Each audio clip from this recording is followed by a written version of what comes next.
Okay, hello everybody. This is tremendously out of my comfort zone. I'm just gonna pretend like I'm FaceTiming a friend. But I thought this would be the easiest way to update friends and family, so many people that we love, of everything we've been going through this past month with our sweet baby, our third baby. We have had a lot of twists and turns, and it seemed easier. There's so many people that I would want to keep in the loop about all the things, but it's just a lot to update all the time. So it felt easiest to make a video to just kind of share with friends and family and just what the Lord has been doing in our life. And so this might be long, and that's okay. But I figured I'd get it there, and then it's here for us to remember everything that the Lord has done, because it's really easy to forget all of that. So, starting at the beginning. So basically, for me, it's like so important to tell the whole story. And obviously the story's still going. I haven't had our baby yet. But the whole story reflects so much of how much God loves us and his character, and like there's purpose in this. So that's why I feel like it's important to backtrack and talk about all of it. But before we even were pregnant, we were praying about, Lord, should we have another baby? Where are we at with that? And all of those things. And in November, I really felt like God said, move forward. It's going to be better than you're imagining. And that has been kind of a promise that I've hung on to, which takes us forward to, he's just prepared us in so many ways. Like for so many reasons. He's been teaching me about provision and how he provides for everything, and even like blessing and suffering, and how the two go hand in hand. And for the first chunk of my pregnancy was totally normal, up until our anatomy scan at 20 weeks. And so before that, he was just teaching me so much. Like I was writing down all of this scripture. In Matthew 5:3-4, it talks about blessed are those who mourn, for they'll be comforted, and blessed are the poor in spirit, for they will inherit the kingdom of God. Out of order, but those two things. And I was like, wow, like that's beautiful. I've been in seasons of mourning, and I have felt the Lord's blessing, and just like really wrestling with that. But I really felt like we're not mourning anything. The pregnancy has gone well. We're doing good. So thanks, like, cool. I can pass that on. Like, that's kind of where I was at with that. I didn't realize the amount of preparation it was for me, and then in our family, and then just so many ways the Lord has provided for us. Like we felt like Rome should go to this school that he's been going to, and we couldn't afford it this year, anticipating having another baby and me being out of work. But we felt like we should sign him up anyway. And so we were just trusting God about that. And before our anatomy scan, like weeks before, we got an email that just said, your Roman's tuition has been paid in full. This is thousands of dollars, paid in full. We don't know who, we don't know why, we don't know where. But it was just like, that's a miracle in our life. So many miracles like that have just happened. And it's just the Lord's provision in so many ways. And this verse has been standing out to me. It's Psalm 40, verse 5. It says, many, Lord my God, are the wonders you have done, the things you planned for us. None can compare with you. Were I to speak and tell of your deeds, they would be too many to declare. And it's true. I feel like I can't explain them all. There's just so many things. So anyways, that's a little bit of the background. And we were blessed. I was pregnant in December, and then, or became pregnant in December, and then have had really a smooth pregnancy for the most part, and normal. We went to our anatomy scan on May 7th, and we went in, we had what we thought was a very normal ultrasound. Me and Caleb were there, we were joyful, it was fine. We found out that we're having a precious baby girl, and we went out into the waiting room, and we were just talking, and one of the things he had been talking to me about a bunch of stuff, and it led me to the verse. I was like, oh, what's that verse? Like, my ways are higher than your ways, and your thoughts are higher than my thoughts. And I was like, where is that? So we looked it up. This is like in the waiting room, and it's from Isaiah 55, and it's, for my thoughts are not your thoughts, neither are your ways my ways, declares the Lord. As the heavens are higher than the earth, so are my ways higher than your ways, and my thoughts higher than your thoughts. And it goes on, and we read the whole thing there in the waiting room. I was like, oh, that's beautiful. You know, I'm just like, cool, like, I love that. We're chit-chatting. Caleb throws out a couple name ideas. I was like, oh, wow, we hadn't talked about that. And that is relevant later, but we go in to meet with the midwife, and she comes in and right away tells us, like, your baby has a lot of abnormalities, and it wouldn't matter so much if it was just one of these things, but because there's multiple of them, we are really concerned. And she just started like saying so much stuff, and I mean, it was like drinking from a fire hose. You go from being very normal experience to having the rug pulled out from under you, essentially. And we're just like staring at her like, what are you talking about? I don't know any of these words that you're saying. And basically all the things that they were seeing were consistent with spina bifida, myelomeningocele spina bifida with a Chiari-2 malformation. And I'll explain what that is. And she's like, we're gonna need to do some genetic testing today if that's okay with you. And we're going to send you to UVA's maternal fetal medicine for further testing, because this isn't a diagnosis, blah, blah, blah, all those things. So we go to the waiting room, which was awful. It was packed with people. And we're sitting there like ready to weep and like just so confused. And like, I didn't even know at that point. I didn't know what spina bifida was. I didn't know what she was talking about. And there was a lady who was sitting across from us, and after the waiting room had cleared out a little bit, she had come, and she basically just asked if we were okay and if she could pray for us, and she could tell that something was wrong. And I saw her looking at me, and in my head I was like, if she's gonna come talk to me, I really hope she's gonna pray for me, because other than that, I cannot talk right now. And she did. Her and her husband prayed the most beautiful prayer, and there's even more about that I could share another time. But so I got my genetic testing that day. We've met with UVA, and that jumps us forward to now. This was all in a span of like 20 days. So we had that appointment, and along the way, we decided to reach out to Children's Hospital of Philadelphia for some research. After doing some research, they have great just experience with this diagnosis and things like that. And UVA confirmed the diagnosis. Like, there was, for people like who know about it, our baby had the lemon sign, which is how your brain is shaped, swelling in her ventricles, not a ton of swelling, but some. And then her spine wasn't fully formed, and there was like a sac coming off the back. And so we had been told these things multiple times. And we go to UVA, or not UVA. So after UVA confirms the diagnosis, we reach out to Children's Hospital of Philadelphia, because something that they can do for children with this diagnosis is fetal surgery. So basically they would cut you open, similar to a C-section, but also vertically, and they can pull the baby to the surface, repair the spine, and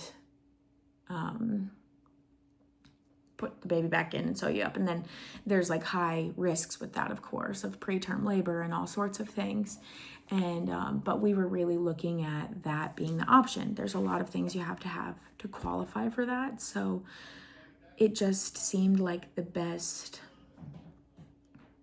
case, other than a miracle, of like what we could do for our baby girl. And if you hear sounds in the background, it's Caleb playing video games. So we go up and we do like an MRI to see the baby's brain. There's certain things they can see on that they can't see with regular ultrasound.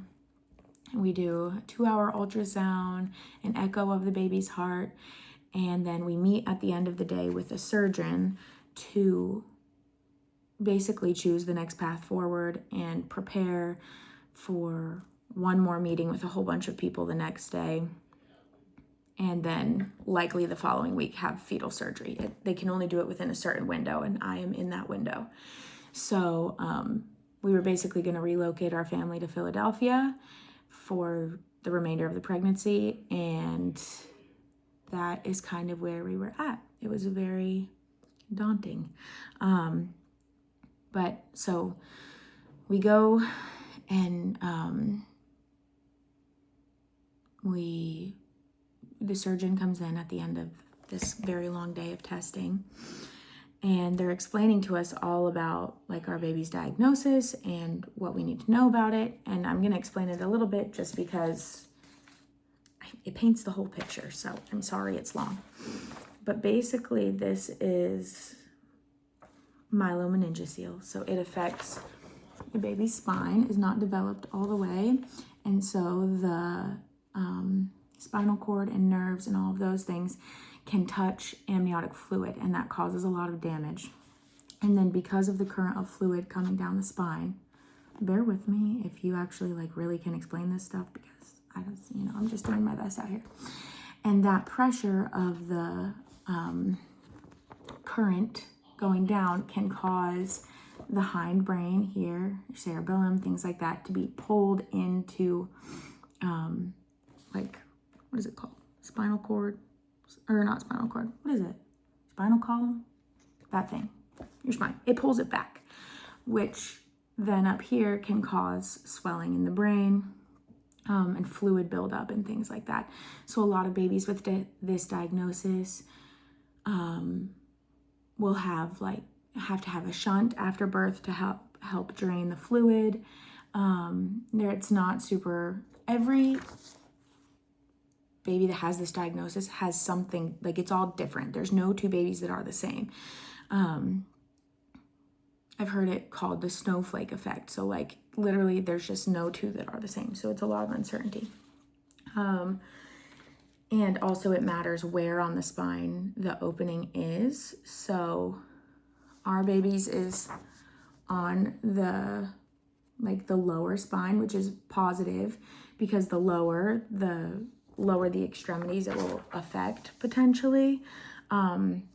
So like a lot of times it can affect hips, knees, ankles, bladder and bowel function, things like that. So there's just a lot of factors there, but you don't know really until a baby is born. But what they were teaching us was that when they started doing research on babies with spina bifida, they saw that at like this gestation, I'm 25 weeks, there was a lot of movement and the legs were kicking and things like that. And then by the end of the pregnancy, they were kicking significantly less. So they thought if we do fetal surgery, when they first started doing this, they thought, okay, it could improve their motor skills long term. But what they didn't expect to find, and what they did find, is that it's really, really improved that hindbrain being pulled down. So it improved a lot of brain function. And so the main thing, and it did help motor skills and things like that, but it's just really hard to measure the overall effectiveness of that long term because everybody's so different. So, but the main thing was that brain improvement. And so they explain all of that to us, similar to that in a much more eloquent way. And They're like, so the reason we would do this surgery and put you under all of these risks would be to improve the brain function. He said, but we don't think that you're a good candidate for fetal surgery because when we looked at your MRI, we looked at your baby's brain, it's as if the surgery had already been done. That is literally what he said to us. And we're like, what are you talking about? And he said the cerebellum and all the hindbrain stuff was in the right spot. It wasn't sucked down. It doesn't make sense because every single thing, like all the doctors we'd been to, all of the ultrasounds we had, how her brain looked, had high indicators of having this exact issue. The hindbrain herniation is what it's called, Chiari-2 malformation. She had all of the signs of that.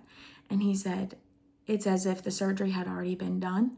And we were like looking back to see if it was effective, and it was in the best case scenario. And we're like, it's just like, what in the world?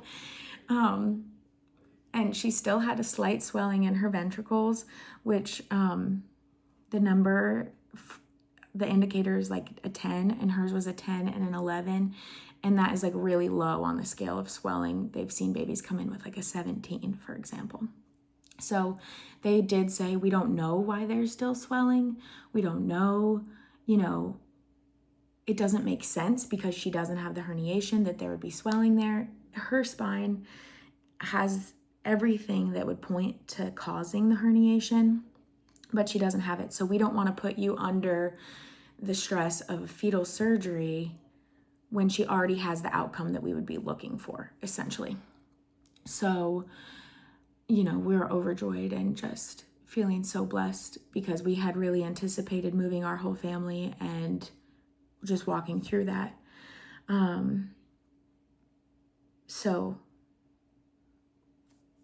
So there's that. And basically from here on out, we're getting monitored monthly, and we still, the other thing, I'll show you hers. I asked them to print this, which was funny, but I was like, can we have a picture of her spine? I'm just such a visual person. So this is what hers looks like. And this is her spine and her little bum. And then this is her, where the spina bifida is, essentially. And they said it looks like it has a thin covering of skin over it. And it's usually open. So that the thin covering of skin is protecting her from further damage. Again, we can't explain that. So much of it, we're just like, the Lord did the surgery. That's probably, the whole thing is just like, God did it. We asked him and he did it, but we didn't expect that was what he was going to do. We were just asking for something. I don't know. I have no words about it, but so the thin layer of skin is beneficial. And he said, sorry, it's like so much information to relay, but basically he was like, I don't foresee, it could get worse over time in the womb, but he doesn't foresee it getting worse. After all the cases he's seen, he thinks she's going to stay stable. And he said, your daughter will walk and run one day. I have great hope, for her outcomes, essentially, as far as motor skills go, which we're prepared for anything. We're like, if the Lord wills she walks, then she'll walk. If he doesn't, then she won't. And it'll be what he carries us through. But to hear him say that was tremendously encouraging. And I don't know, there's a lot there, but they want us to be monitored regularly. We'll be monitored with UVA, and we're still planning to deliver with CHOP, because Children's Hospital of Philadelphia, because after birth, she will still need surgery to mend the sac on her back, essentially. And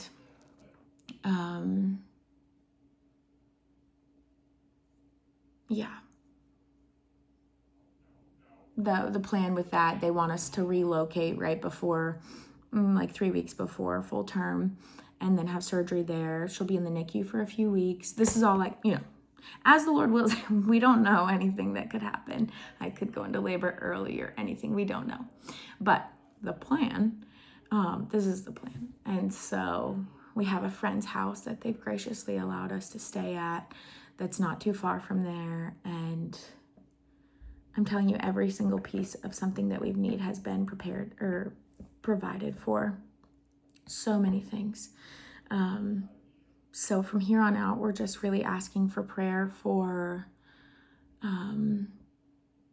that the swelling in her brain would continue to go down, that it would not be there at all, that the Lord would heal up her spine. Ooh, 20 minutes in, we're losing it.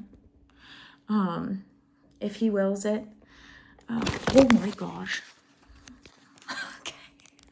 This is the phone saying we're done. This is too long.